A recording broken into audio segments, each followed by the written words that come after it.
할까요? 주의 말씀은 내 발의 등이요 내 길의 빛이니이다. 아멘. 네, 여러분 목장별로 이렇게 앉으니까요, 이게 좀 보기가 좋네요. 네, 원래 앉아 계신 곳에 늘 항상 앉아 계시는데 섞여서 이렇게 있는 거 보니까 더 이렇게 좀 더 좋아 보이는 것 같습니다.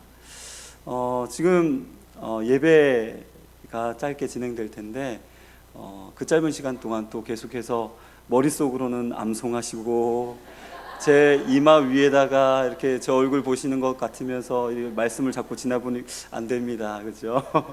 네, 조금만 참으시고 긴장하지 마시고 하시면 되겠습니다.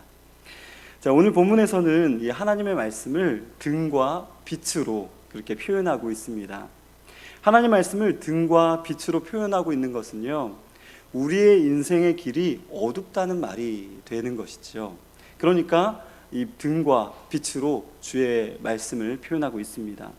그럼 만약 우리의 인생의 길이 산길과 같이 높고 험했더라면 이 하나님의 말씀은 등산화나 혹은 지팡이로 표현했을 수도 있겠죠. 그래서 주의 말씀은 내 발의 등산화요 내 길의 지팡이로다 라고 표현할 수도 있겠죠.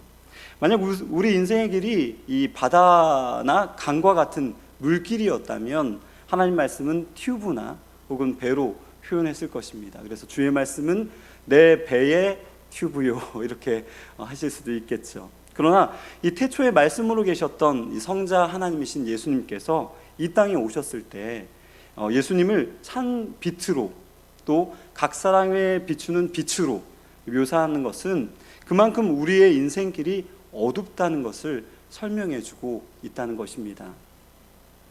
그래서 하나님의 말씀이 없이는 우리가 이 세상을 살아갈 수 있는 길이 그 길을 찾을 수가 없다라는 것이지요. 결코 하나님의 말씀 아니고는 우리 인생이 살아가야 할 그 길을 결코 찾을 수 없다라는 것입니다. 왜 인생이 방황을 하게 됩니까? 그 어두운 인생길을 비추는 하나님의 말씀이 그 인생에 없기 때문에 방황하게 되는 것이죠. 여러분 한번 생각해 보시기 바랍니다. 우리 모두 여기 눈을 다 가리고 다 집으로 돌아가세요, 눈을 다 가리고 집으로 돌아가세요 라고 한다면 그러면 어떤 일들이 벌어질까요? 그죠? 분명히 뭔가를 찾아서 앞으로 나가긴 나가는데 자신이 어디 있는지도 모르고 어디로 가는지도 모르고, 그죠? 무엇이 있는지 몰라서 막 서로 엉키고 넘어지고 난리가 나겠죠. 그죠? 그래서 넘어지고 실패하고 그곳에서 벗어나지 못하고 계속 그렇게 맴돌 수도 있게 되겠죠. 하나님의 말씀이 우리의 인생길에 등과 빛이 되어 주시는 것입니다. 여러분, 등은 현재 우리가 살아가는 시대에서는 손전등과 같다라고 볼 수가 있겠습니다. 여러분, 등은 우리가 사용하는 손전등 같이 이 어두운 밤길을 갈 때 내 발 앞에 몇 걸음 정도를 비추어 주는 거죠. 그죠? 그래서 손전등을 가지고 이 어두운 길을 비추면 이 전등이 비칠 수 있는 그 앞에 이 짧은 거리만 이렇게 보면서 갈 수가 있죠. 그래서 등의 역할은 발 앞에 몇 걸음 정도를 비추어 주는 것입니다. 하나님 말씀은 그래서 특히 우리가 매일 읽고 묵상하는 하나님의 말씀, 또 매일 새벽에 듣고 또 먹는 말씀, 주일에 듣고 먹는 말씀 등이 바로 이런 겁니다. 그래서 우리 바로 앞에 이 발등을 밝히듯이 우리 한 걸음 한 걸음을 밝혀주는 그 말씀의 의미가 되겠죠. 등과 같은 말씀이 있어야 인생길에 널려있는 크고 작은 이런 돌뿌리에 걸려 넘어지지 않을 수 있다는 것입니다. 또 하나님의 말씀은 빛과 같다고 했습니다. 여기서 빛이라는 것은 이 해, 달, 별과 같은 이 광명체를 뜻한다고 볼 수가 있습니다. 그래서 낮에 먹구름이 아무리 짙게 이 하늘을 덮어도 그 먹구름 뒤에 태양만 있으면 길이 보이죠. 그죠? 그래서 조금은 좀 어둡기는 하지만 먹구름이 쫙 깔려서 완전 하늘을 다 덮어도 낮이라면 그 뒤에 해가 있다면 모든 것이 잘 보이고 생활에는 별로 지장이 없죠. 그죠? 다 보이는 거죠. 또 밤에 보름달이 떠 있으면 어떡하죠? 대보름에 한번 밖에 나가 본 적이 있는데요, 정말 밝더라고요. 대보름에 뭐 이 가로등이 없어도 이 서로 이 길도 다 보이고 사물도 다 보이고, 그죠? 너무 이렇게 잘 밝게 보이죠. 뿐만 아니라 달도 없는 이 캄캄한 밤이라고 하도 북극성을 보면 방향을 찾아서 그 길로 나아갈 수가 있게 되어집니다. 하나님의 말씀이 이와 같다라는 것이죠. 성경은 이 빛과 같다라는, 주의 말씀 빛과 같다는 말씀은 이 성경 전체의 말씀을 말하는 그런 역할을 하고 있는 것입니다. 인생이 아무리 먹구름이 끼어도, 또 아무리 칠흑같이 어두워져도 하나님의 말씀은 우리가 가야 할 길을 아주 밝게 비추어주고 보여주시는 것이죠. 그래서 주의 말씀이 우리의 발에 등이 되어지고 우리의 길에 빛이 되어주면 방황하지 않게 되어지고, 우리 인생길에서 갈팡질팡하지 않으며 평안하게 인생길을 걸어갈 수 있게 되어진다는 것입니다.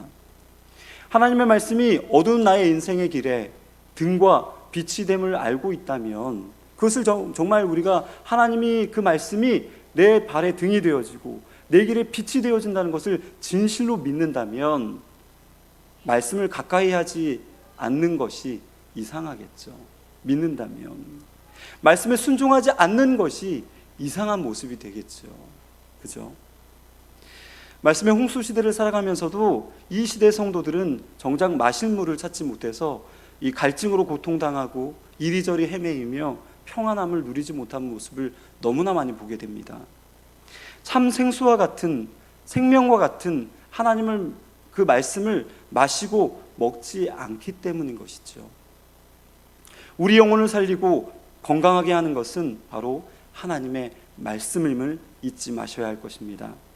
하나님 말씀을 먹고 마시지 않으니 영혼이 죽어가는 것이고, 삶의 방황으로 삶이 고통스럽게 되어지는 것입니다.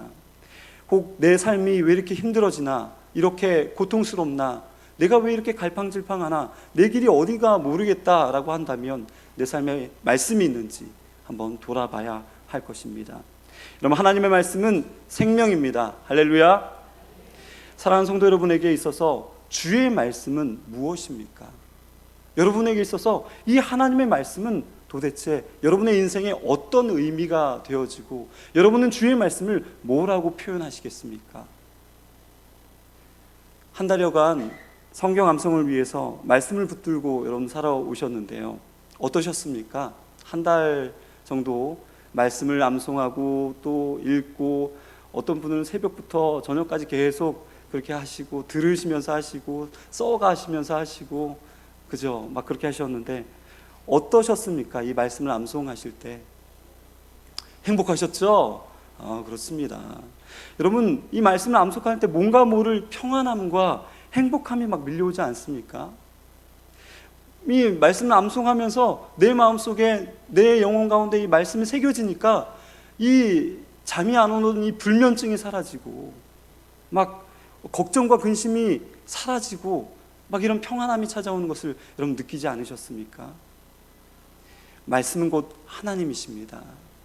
주님과 동행하는 그곳이 어디든지 바로 하나님의 나라인 것이죠. 내 마음속에 주의 말씀이 새겨지면 내 마음이 하나님의 나라가 되어지는 것이죠. 나의 인생에 등과 빛이 되어주시는 하나님 말씀을 주야로 묵상하여 형통한 삶을 살아가는 저와 여러분 되시기를 간절히 소원합니다.